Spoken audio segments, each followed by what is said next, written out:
Hoje, 22 de fevereiro de 2016, o escriba acorda uma hora mais cedo, em razão da mudança do fuso horário, coisas do Brasil. No Brasil há horário de verão, horário de inverno, horário em que o jornal Estado de São Paulo deve chegar, mas não chega, e a hora em que o jornal chega enquanto não se espera que ele venha a chegar, porque se acha que se está ainda no fuso horário anterior, segundo o Brasil costuma caminhar. De qualquer forma, eram 4 horas da manhã, ouviu-se o barulho do jornal à porta dos fundos do apartamento e o escriba leu no matutino um artigo do Procurador-Geral da República, Rodrigo Janot, publicado com letras grandes, letras garrafais, mais um duro golpe contra a impunidade. O Procurador-Geral da República tem o seu reino, o seu império, diga-se de passagem, aquela torre de cristal redonda, colocada, posta, edificada como um marco na central administrativa do Brasil, em Brasília, e decidiu deixar a toga para combater duramente a corrupção através da imprensa. Isso é complicado, porque advogados, regra geral, podem deixar a beca, ir às ruas e nas ruas passarem ao debate sobre as coisas que acontecem contra a clientela ou com a clientela e as coisas que acontecem na jurisdição. Quando um juiz, quando um promotor de justiça deixam a toga e partem para o debate aberto na cidadania, nas ruas, nos bares, nos restaurantes ou nos jornais, evidentemente podem expor-se também à visitação pública ou à contradição. Dentro desse contexto, o escriba está aqui lendo mais um duro golpe contra a impunidade. Não tem qualquer comentário contrário a isto, porque, na verdade, o Brasil precisava de uma moralização agressiva. Mas o eminente Procurador-Geral da República deixa, assim, uma interrogação num dos parágrafos, assim como que partindo para uma espécie de meia-culpa, quando afirma,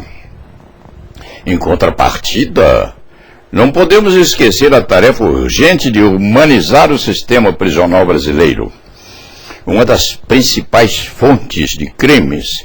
e de inaceitáveis violações de direitos humanos, e fazê-lo cumprir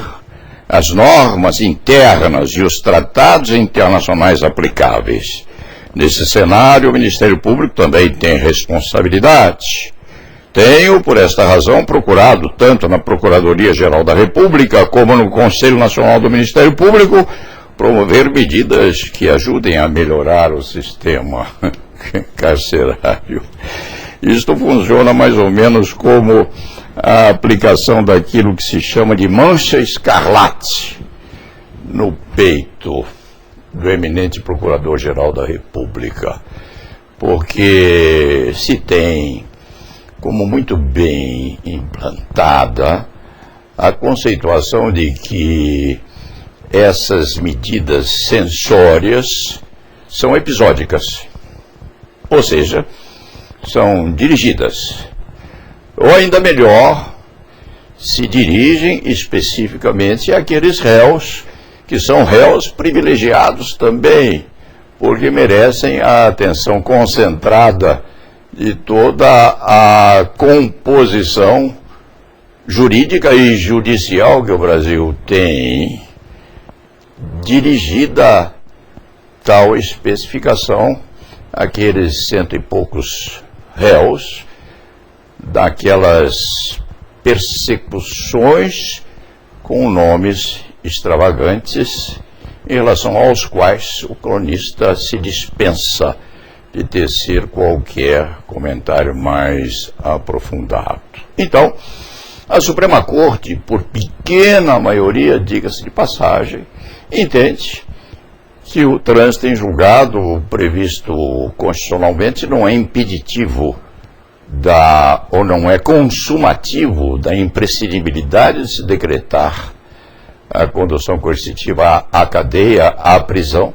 daqueles condenados. É uma maioria, digamos assim, flutuante, porque a Suprema Corte democraticamente debate os seus assuntos e está a debater as consequências dessa decisão, que é casuísta, sim, episódica também, mas no frigir dos ovos, tal acórdão ou decisório do Supremo Tribunal Federal vai atingir o preto, o pobre, a prostituta ou a meretriz, a descamisada, a descaminhada, despersonalizada, obrigada a abrir as pernas na carceragem, a ver se leva alguma coisa ao marido, ao pai, ao filho, ao amante, enfim. Aqueles presos, no fim das contas, que constitui a enorme maioria do sistema prisional brasileiro. Quando o Procurador-Geral da República afirma que não se pode perder de vista isso, significa que conscientizou ou não trouxe a consciência, cuidando-se então de um golpe do destino íntimo da personalidade do eminente Procurador-Geral. Ele teve a capacitação de que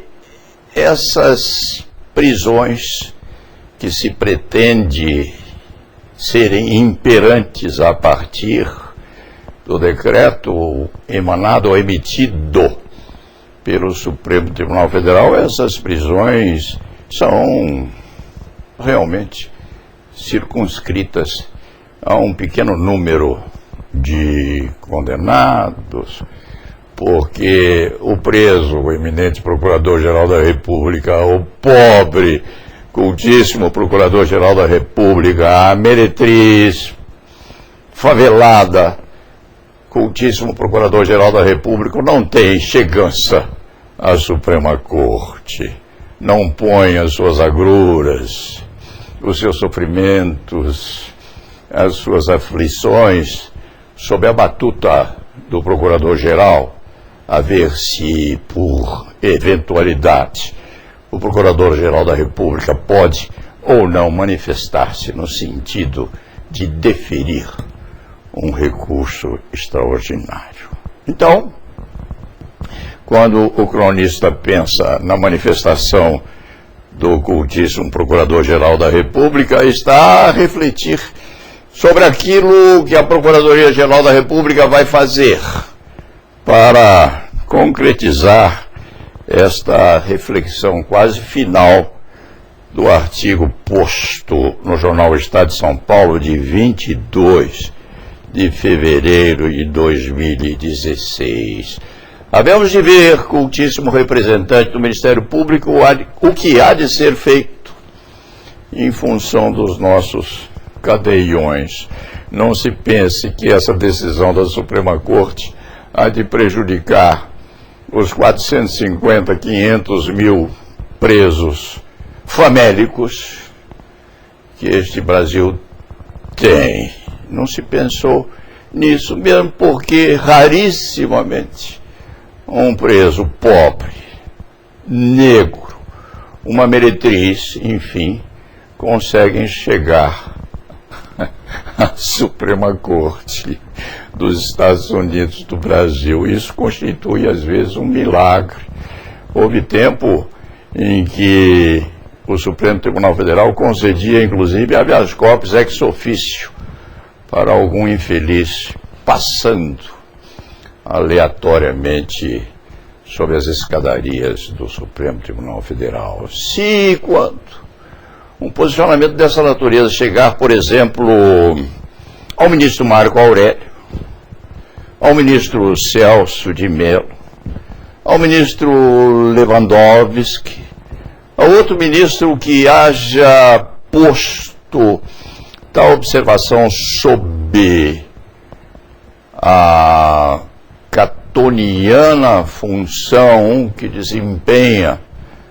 no Supremo Tribunal Federal, é possível que a chegança de um preso miserável dessa natureza seja beneficiado ex officio com habeas corpus. Mas isto hoje é mais miraculoso ainda, porque os habeas corpus também não hão de chegar com facilidade ao Supremo Tribunal Federal brasileiro. Portanto, eminente Procurador-Geral da República, com todo o respeito que Vossa Excelência merece,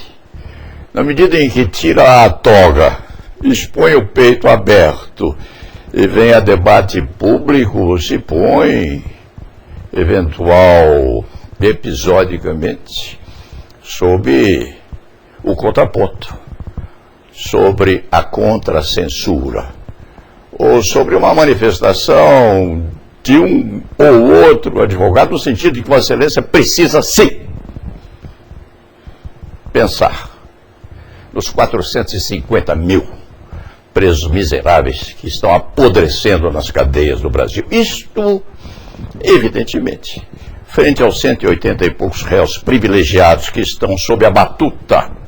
da Suprema Corte, talvez não tenha importância. Mas quem sabe, na maturidade, no amadurecimento, enfim, na velhice, quem sabe, Vossa Excelência possa aprender a cuidar daquilo que o Brasil tem no sistema carcerário de mais importante, que não é o deputado sob a hipótese de delinquência, não é o senador episodicamente preso, não. Eminente Procurador-Geral da Justiça ou Procurador-Geral da República atuando na Suprema Corte. É o nosso preso miserável, pulguento, apedrejado, esquecido, posto deleteriamente num cadeião qualquer dos cafundós do nosso país. E tenho dito,